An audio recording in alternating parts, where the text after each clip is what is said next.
I almost tripped over a calf out here earlier today. I hope I don't drive over it.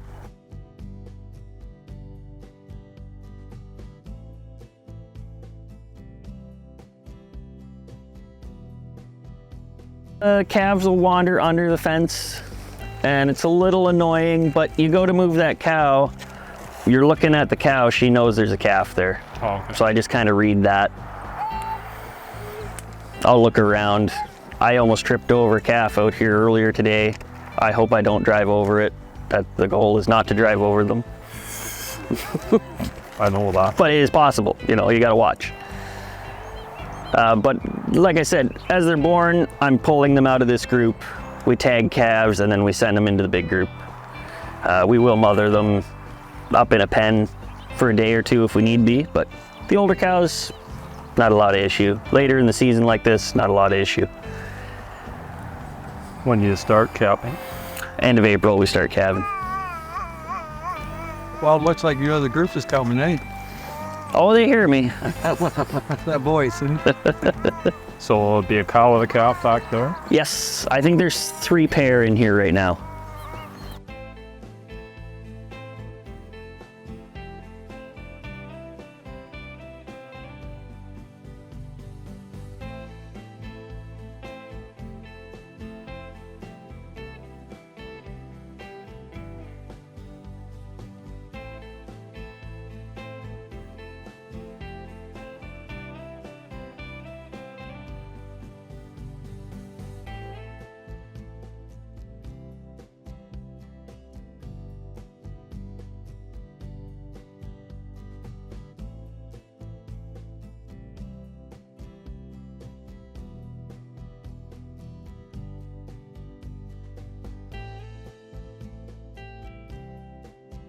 You have someone to watch stuff?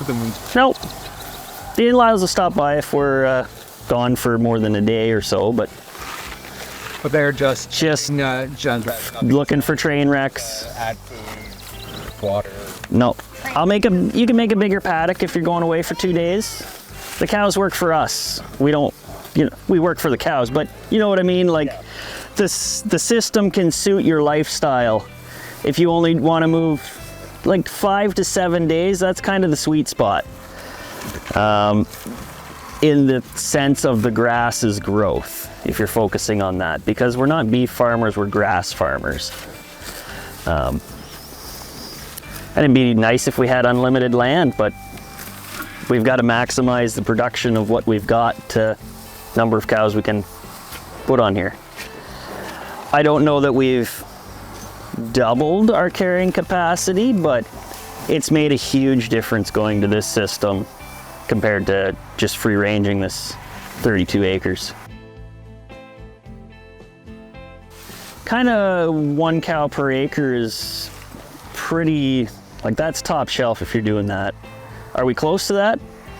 We've got more acres than that, but if you look over on that farm, like, it is rougher pasture. There's a lot of scrub there. We're working at that. Well, we're not saying the S word, sheep, you know, we're not going there. My wife was a sheep farmer once in her life, that was enough. But you're not wrong. Maybe 1,000 goats would be cheaper than a land clearing machine.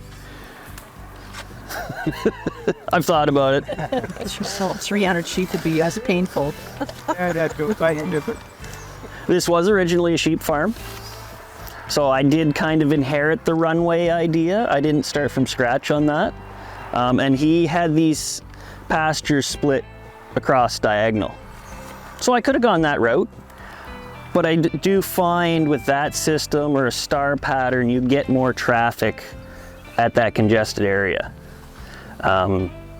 We kind of kept our traffic on this laneway. We don't see a lot of cow ruts otherwise. You'll see a cow rut kind of going up towards that windmill when you walk back later, and it erodes. And that was from our first 2 years here without this kind of management.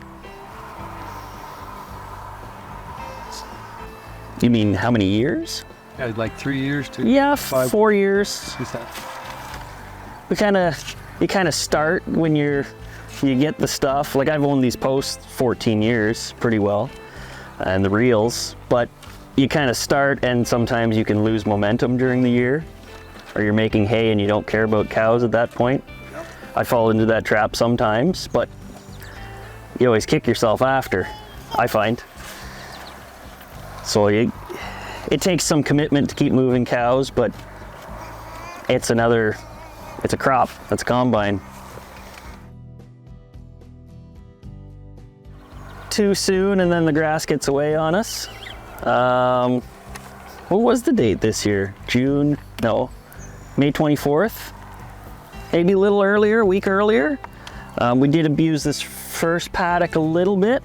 It's bounced back considerably well, especially with no rain, especially with limited topsoil on that hill.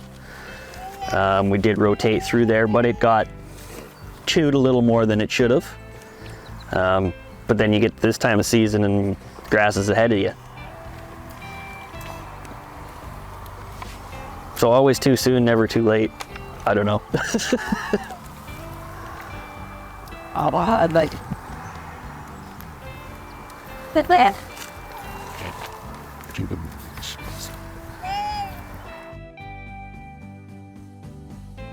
I'd like to coincide it with first cut hay and keep it in that idea that I'd like to get all my first cut hay done by second week of July kind of thing.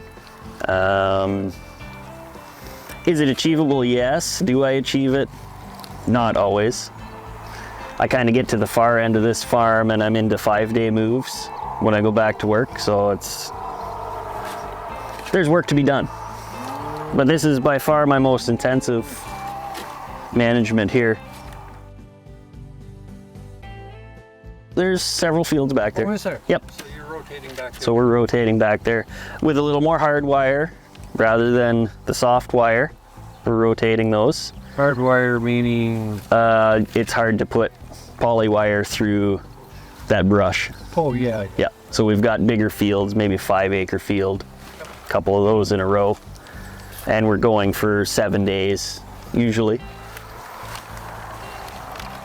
But it's amazing how this farm behind us has been impacted with grazing and the grass has come back. If you're real interested, I've got a brush hog up there that cuts trees that size. And it just takes time to run it, but it's really good at clearing land. And like, if you're up on the hill, you'll see there's this big cleared area. That was all cleared with that. And the skid steer brush hog. That farm was last hayed in 93 or 94. But the grass is there once you stimulate it with the hoof. Native fescues, Timothy, yeah. There's really no alfalfa or red clover. Any white clover? Very minimal. So that's something we could work on. We'd broadcast that. We could be nice to plow that ground, but with trees, it's not much fun. Trefoil would be a good fit. I haven't played with that too much, but